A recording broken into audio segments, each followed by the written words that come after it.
Yeah, thank you so much for joining us in Tuesday's edition of Business Nigeria. This special edition that will be linking live to Abuja. But first, let's tell you that President Bola Tinubu says Nigeria's 3.46% GDP growth is a sign of economic recovery.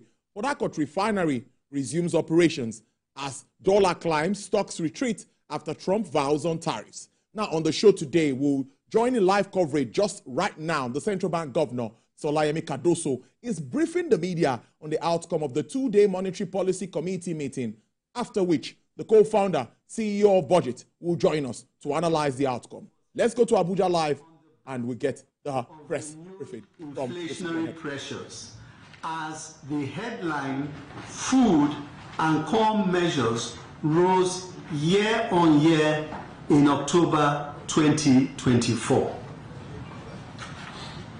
The committee was particularly concerned that all three measures also inched up on a month-on-month basis, suggesting the persistence of price pressures with attendant adverse impact on income and welfare of citizens. Members, therefore, agreed unanimously to remain focused in addressing price developments. While food prices remain a key contributor to the uptick, members commended the efforts of the federal government for the improved security, especially in the northeast of the country, which would likely improve food production. The committee also noted the role of rising energy prices on the general price level due to its impact on factors of production. The recent increase in the price of premium motor spirit, PMS, has also impacted the cost of production and distribution of food items and manufactured goods. The committee was optimistic that the full deregulation of the downstream subsector of the petroleum industry would eliminate scarcity and stabilize price levels in the short to medium term. Members thus reiterated the need to strongly forge ahead with the deepening collaboration between the monetary and fiscal authorities to ensure the achievement of our synchronized objectives of price stability and sustainable growth. The committee noted the improvement in the external sector, reflected by the increase in the current account surplus, enhanced remittance and capital inflows, which have impacted the external reserves positively. This, therefore, suggests that key policy measures by both the monetary and fiscal authorities are yielding the desired outcomes. Members, however, expressed concern over persisting exchange rate pressure, reflecting continued high demand in the markets. Consequently, the committee urged the bank to explore measures to boost market liquidity. Members noted with satisfaction the continued resilience and stability of the banking system, despite significant exogenous and endogenous headwinds. Key financial soundness indicators such as the Capital Adequacy Ratio, CAR, Non-Performing Loan Ratio, NPL, Liquidity Ratio, LR, amongst others, remain strong.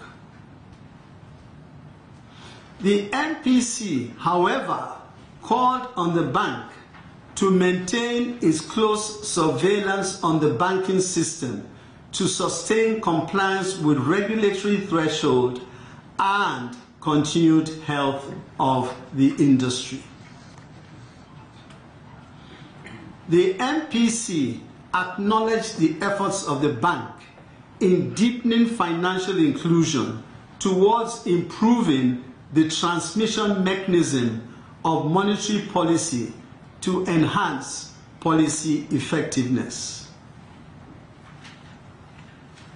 From the foregoing, members thus focused on the optimum policy choice to address the uptrend in price development, stabilize the exchange rate, and anchor inflation expectations appropriately.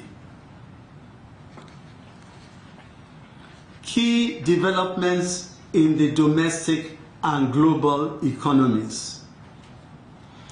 Data from the National Bureau of Statistics showed that headline inflation year-on-year rose to 33.88% in October 2024 from 32.70% in September 2024.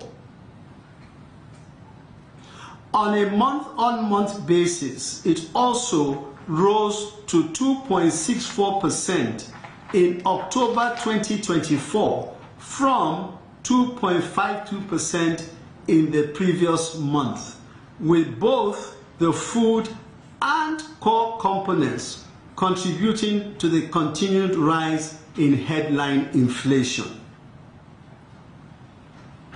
Food inflation rose further to 39.16% in October 2024 from 37.77% in September, while core inflation also rose to 28.37% in October 2024 from 27.43% in September.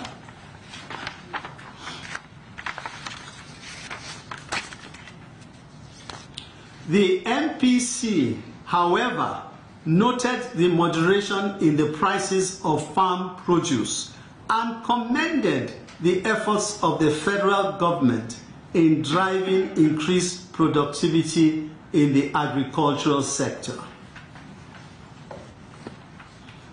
The recovery of output growth was sustained, with real GDP year-on-year growing by 3.46% in the third quarter of 2024 compared with 3.19 and 2.54% in the preceding and corresponding periods respectively. The growth was driven by both the oil and non-oil sectors, with a notable contribution from the services sector. The non-oil sector grew by 3.37% in the third quarter compared with 2.80% in the second quarter, while the oil sector grew by 5.17% year-on-year compared with 10.15% in the preceding quarter. The external reserves rose marginally to 40.88 billion as of 21st November 2024 from 40.06 billion at end of October 2024, available to finance 17 months of imports. At the global level, the IMF projects growth at 3.2% for 2024 and 2025 from 3.3% in 2023. Risks to this outlook, however, include ongoing geopolitical tensions such as the lingering war between Russia and Ukraine, as well as the crisis in the Middle East. The deceleration in global inflation is expected to continue into 2025 and move towards the long-run objectives of key central banks in the advanced economies, albeit at a slow pace. This, however, faces a growing risk of reversal as talks of trade tariffs heighten following the outcome of the November 2024 United States elections. In view of the above developments and identified risks, members reiterated their commitment to price stability as the bedrock of a thriving Nigerian economy.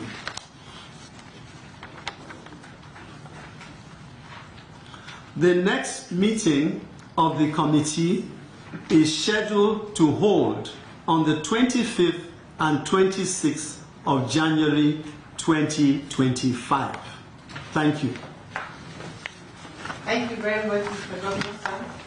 That was communique number 155, presented by the chairman of the MPC and the governor of the Central Bank of Nigeria, Mr. Olayemi Kadusu. We'll now take questions from members of the press. Please state your name, your medium, and ask your question. Do not ask more than one question, please. Thank you. Very good afternoon.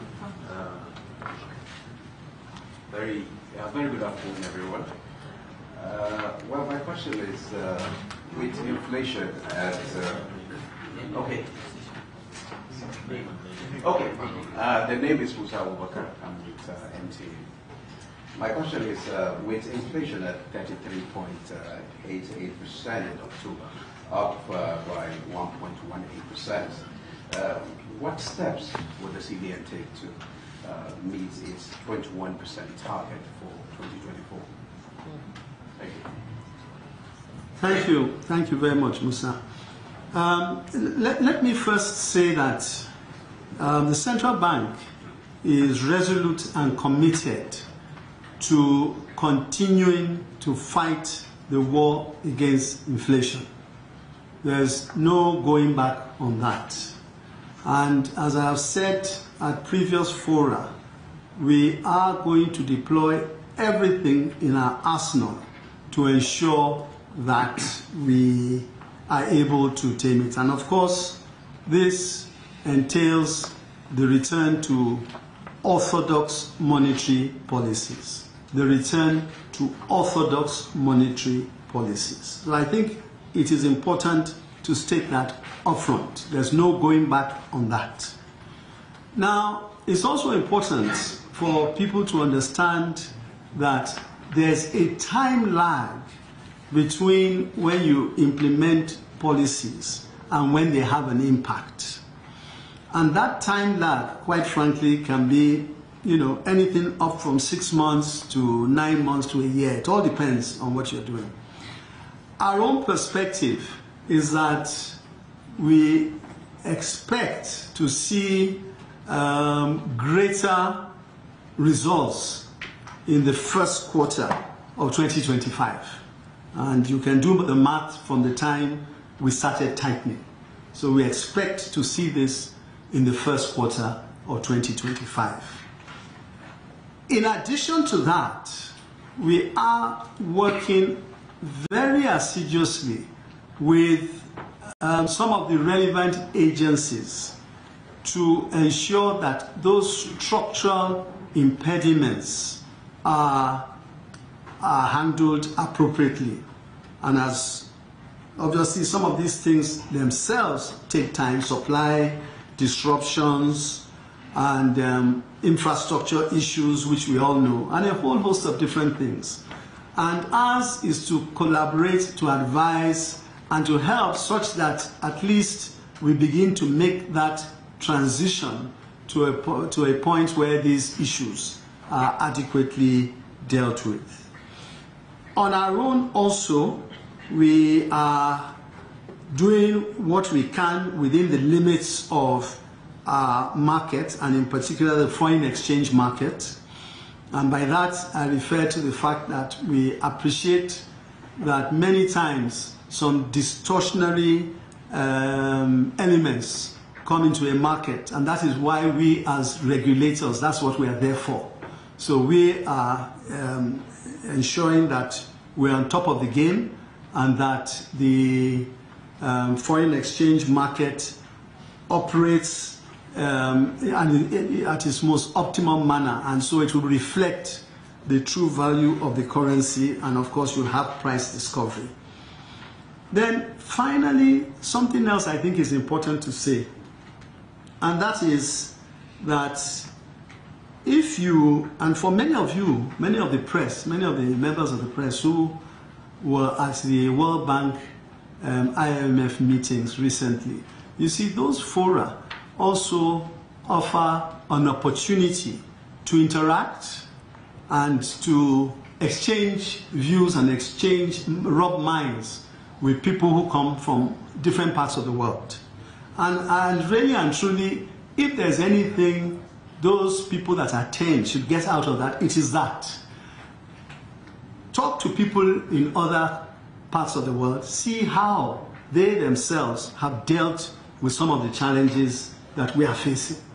And you find out that we are not alone. We are not at all alone, and that the road of travel is similar. These things take time. You've got to stay the course and you reap the benefits.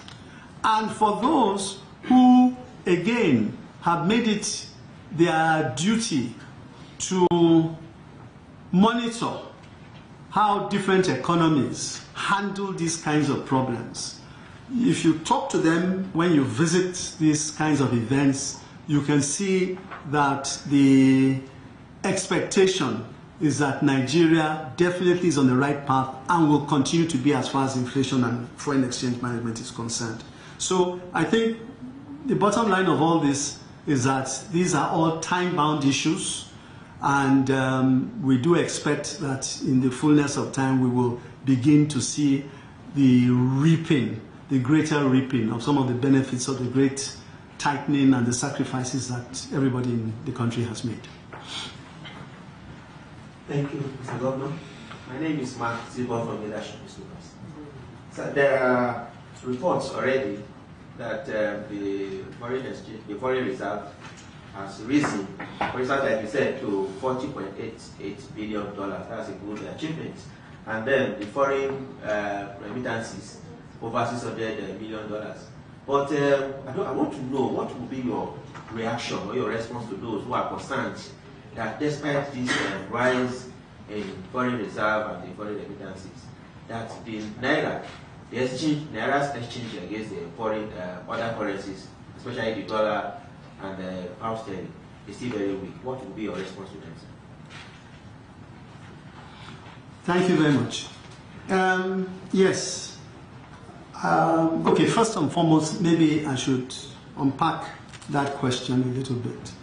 Diaspora remittances, absolutely, they've gone up. And I would say that they didn't just go up on their own, they went up as a result of a deliberate policy on the half of the central bank, and I've said this in previous fora, to address all the bottlenecks that were in the way of diaspora remittances coming into the country. So that has happened and will continue to. Then, of course, the whole issue of reserves, that yes, indeed, the reserves have gone up. The reserves have gone up. And again, we should bear in mind that the process of getting us to where we are with reserves has been a long, tedious one. And if you, those of you who can recall, when the administration, when this particular administration started, we had a lot of problem with reserves. We had relatively lower reserves, early 30s, and we had a huge backlog. And happily, all those things are behind us now. They are behind us. And I think that is a clear indication of the fact that the policies that have been used have begun to bear fruit. They have begun to bear fruit. I mean, we can talk and talk and talk as much as we like. If the numbers do not play out in line with what we are saying, then really you're free to say it hasn't worked and you're a failure. But that is certainly not the case here. However, and it's very important to make a distinction here and to reiterate the fact that reserves are there for a multiplicity of different purposes, okay, not least of which is to create buffers in the event of unanticipated shocks. So they are not there to simply whittle away. They are there to, be used to more or less defend yourself where that becomes necessary. And when we talk about shocks that are not anticipated, I think we can see how the global economies are going these days, and that's why we spend time talking about these anytime we have an event like this, that there are so many uncertainties that you never really know where things can hit you. And the classic case in point, quite frankly, is COVID. Nobody anticipated that COVID would come the way it did, and the effects of that everybody saw. Then I also want to make the distinction between the value of a currency, and the stability of a currency. I think they are two separate things. They are closely interrelated, but they are two separate things. Okay, for us, we always talk about the stability of our currency and stability of prices. And we will never tire of talking about it, because that is the reason for having the Central Bank of Nigeria. The Central Bank of Nigeria is there to provide stability. Stability helps you to plan. We do all we can with all the tools available, and there are multiple tools, including ensuring that people who are trained to game the system stay away from it, and sanctioning those with bad behavior, a whole host of different things, okay, to ensure their stability. Now, if you look and measure stability between June and now, you find out it has been stable. It has been stable. The currency has been stable. Now, we go to the value of a currency, okay? And again, this is something I've made reference to in various fora. And that, quite frankly, isn't determined by any one entity. Less the central bank, by the way, because ours is to determine, to manage volatility and to manage how the currency pans out and to keep stability and price stability. But you cannot get away from the fundamentals of an economy in determining the strength of a currency. You cannot. You can wish it away, and it's not going to go anywhere. At the end of the day, all the various indices that go towards determining the strength of your currency, demand and supply, balance of payments, and I must hesitate here and say that if you listen to my communique, very positive balance of payments uptick in the recent quarters, very positive, and that's a sign of good things to come if it continues at that level. But those are the things, really and truly, that at the end of the day determine the value of your currency. Fiscal deficits and things around that nature. And of course, something that we should never take for granted, our own appetite for foreign goods. Our own appetite for foreign goods. And I think this is an excellent opportunity for us as Nigerians, okay, to look at our economy and to say, let us have more interest in buying local goods and shunning importation. And none of this is too small towards helping to shore up the value of the currency, which is something that I know everybody wishes for. And by the way, as we continue to diversify our economy and we continue to have import substitution policies and trade policies that encourage our own products, then the issue of relying on foreign goods becomes less of an issue. And therefore, the level of your foreign exchange rates becomes less important to you. That hopefully is something that will happen over a period of time. My name is Vanguard. Vanguard? Yes, sir. Is my name. Okay. At your meeting at the last World Bank and IMF meetings in Washington, you had side meetings with Nigerians in the diaspora and the IMTOs towards boosting remittances. We want to know that up till now, Nigeria is still on the grey list of the Financial Task Force, Action Task Force. And we want to know what efforts you are making to pull Nigeria off this list, because it is very key to capital coming to Nigeria. Thank you. Sure. Thank you very much. Good question, and let me again start off by talking about the issue of the trip we made to Washington and our engagement with the diasporans. And let me first of all say that I don't think there's anybody in this room that needs any convincing as to how well our diasporans in the United States, in Europe, have done. They've all done very, very well. They've all done very, very well. And that is not that I'm encouraging you to japa and go ahead. And we took this opportunity of our visit to engage with them. And don't forget that 6 months earlier, we had actually gone one step in that direction by engaging with the IMTOs at the time. We engaged with the IMTOs. And because obviously they are an agent between the diasporans and us. So we engaged with the IMTOs.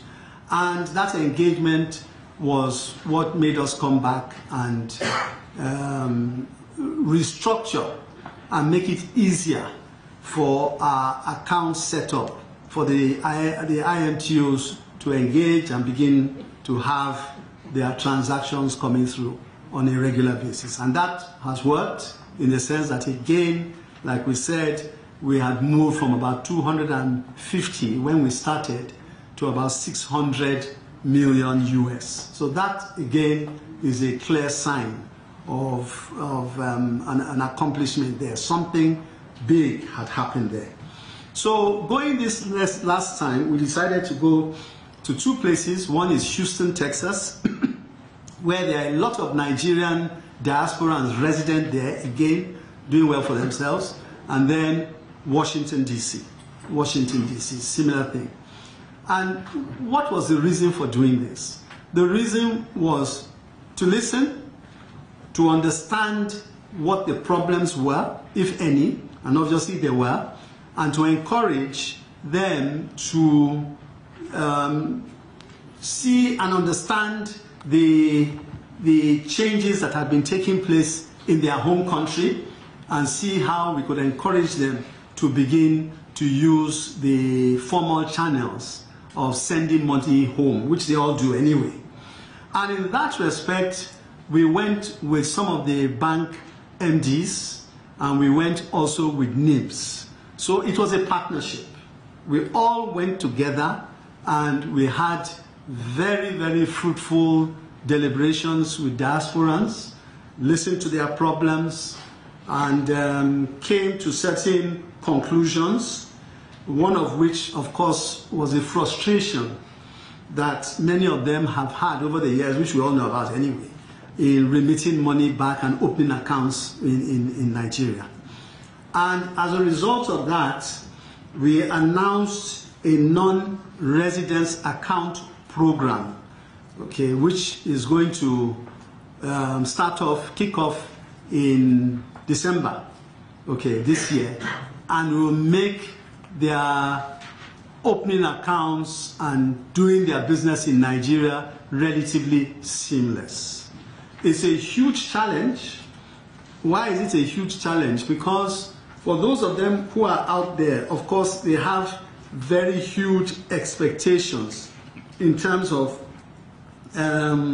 how they would like to do their business and do their transactions. So it's a big challenge. And happily, as I said, NIPS was with us, the managing director of NIPS was with us, and we made this commitment that in December of this year, they will start using that particular product. Of course, with that goes a whole host of other products that the banks can build around, okay? Because for us, it was merely being a facilitator and as a regulator to ensure that everybody plays by the rules and that it benefits all who are interested. So that is really where ours ends.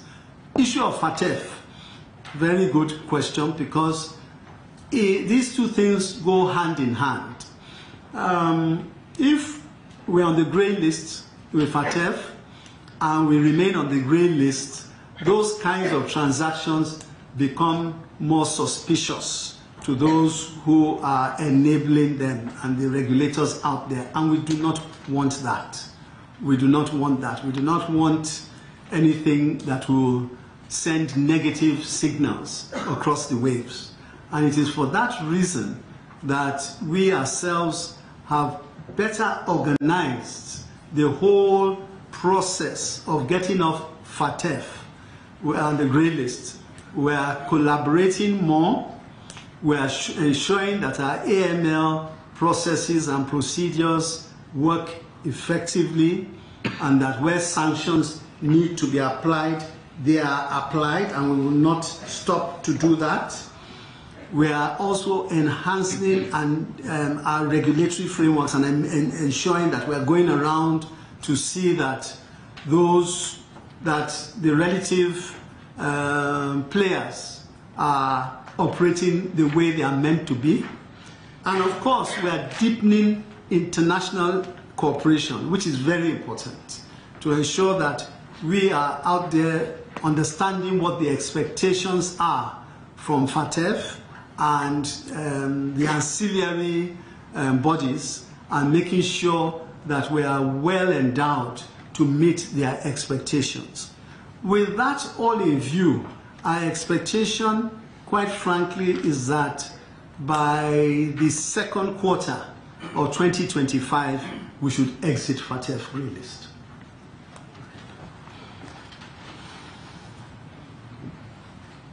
Thank you, Chairman.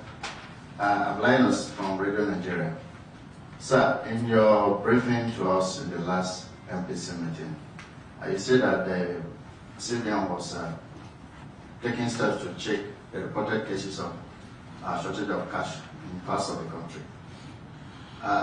So I would like to know the update, because the report is coming higher, more particularly so that we are entering the period of due tide, and there is always a surge in the demand for cash at this period. So what's the reason?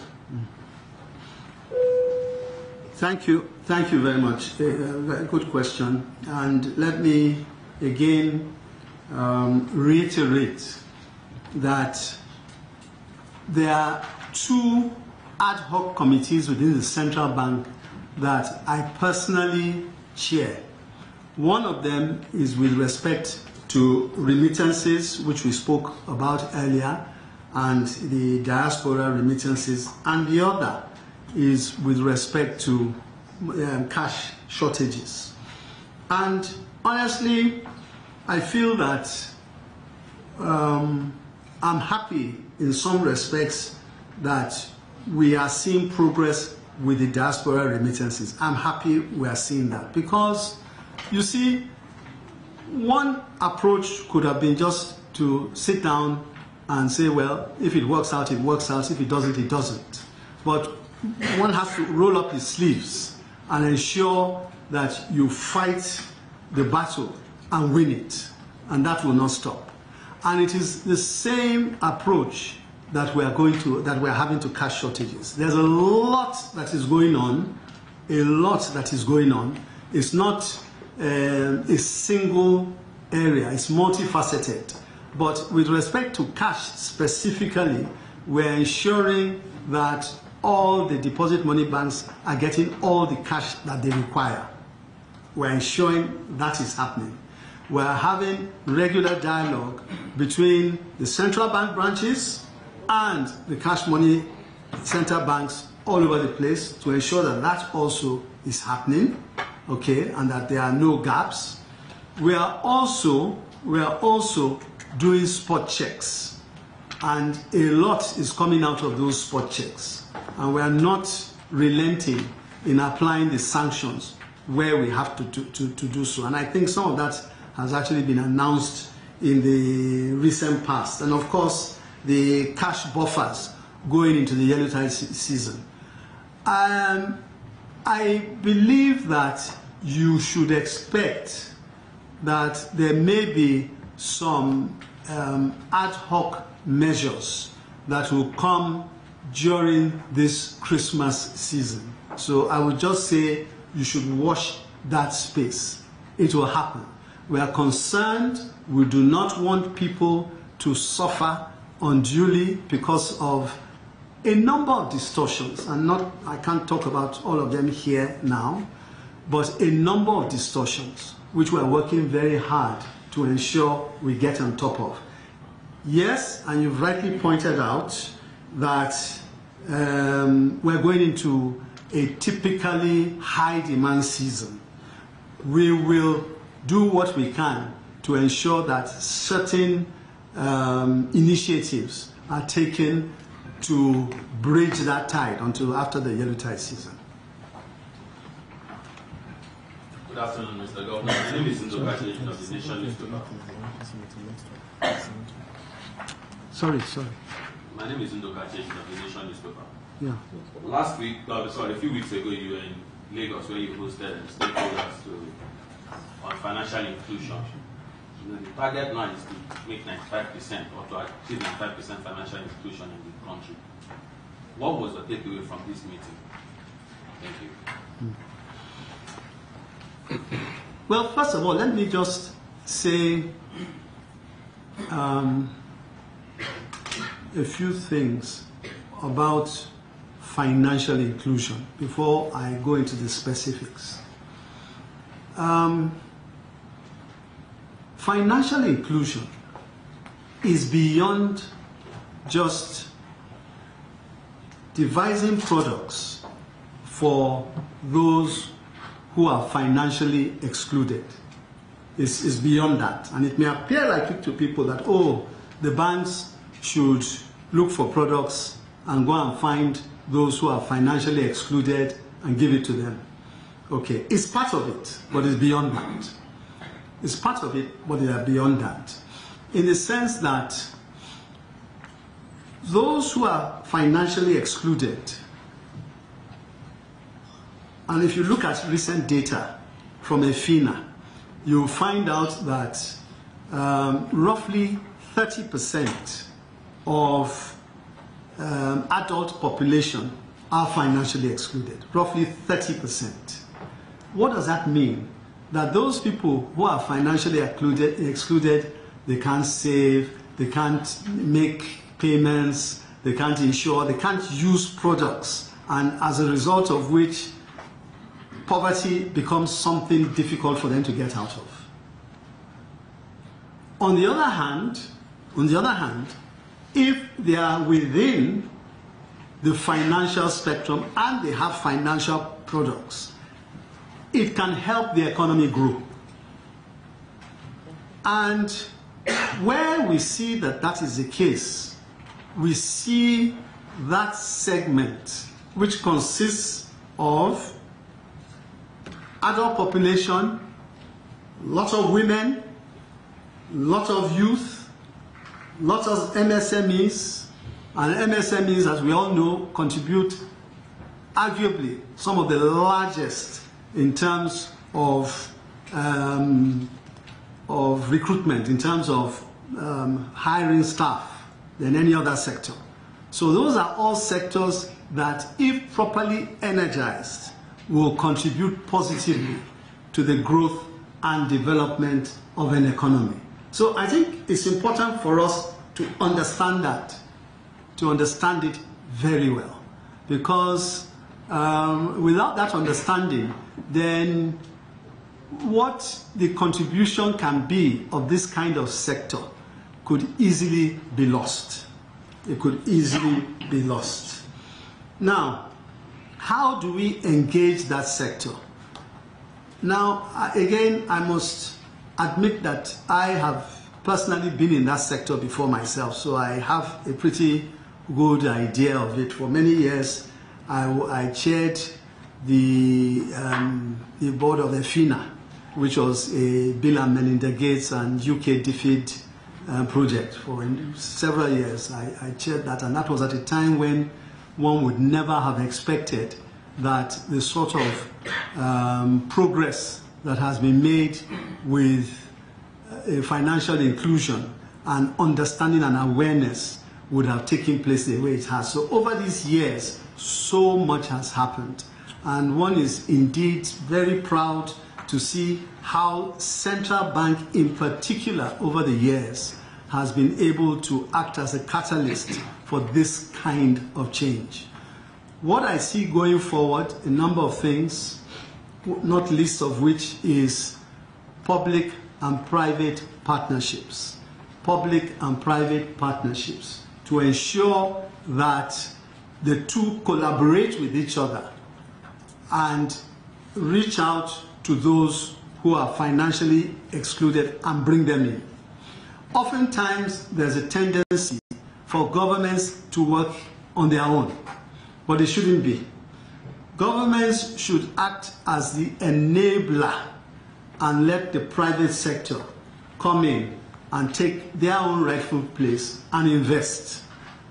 And that's why I gave you some of the background of what I have seen. Over the years, the government has the capacity to come in, make things happen, as we in Central Bank are trying to do. We had this conference, we have convening power, we bring in all the different stakeholders and enable them to work together and grow a bigger pie and ensure that their products get to those who really need them. Of course, there's need to strengthen institutional capacity, and I think we are quite away from that, and that is something that I believe that with greater collaboration, not just locally but also internationally, we will begin to see that happening. Then, of course, women. There is, unfortunately, women are disproportionately excluded from financial inclusion, disproportionately. And that is something that has to be focused on. One major initiative that came out of that particular event was that between the Central Bank, Development Bank of Nigeria, and the Bank of Industry, we signed a code for women entrepreneur financing.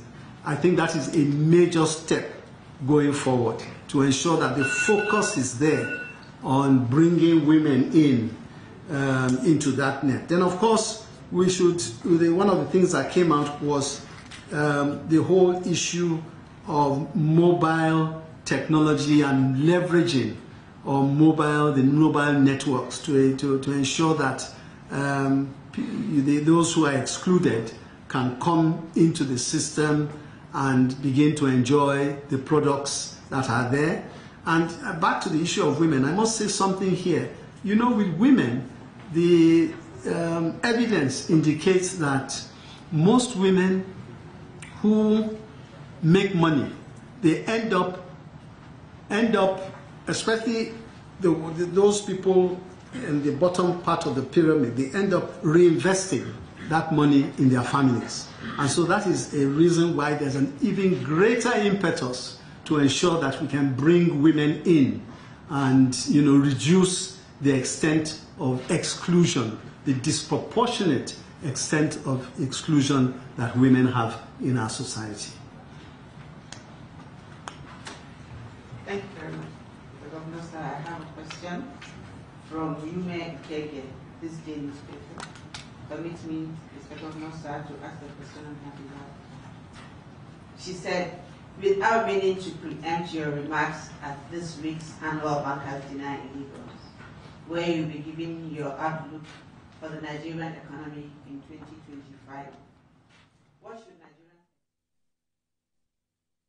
All right, there you heard it live. The CBN has increased the MPR by 25 basis points, and Mr. Shehu Nigbide has been standing by for us to do an analysis of this resolution after this two-day meeting. Mr. Nigbide, how would you react to this, considering the pressure, or how would I put it, that this increase is having on the real sector? And first, I must thank you so much for your patience. How does this come to you? Thank you so much. It's a pleasure today, and I think I listened to the CBN governor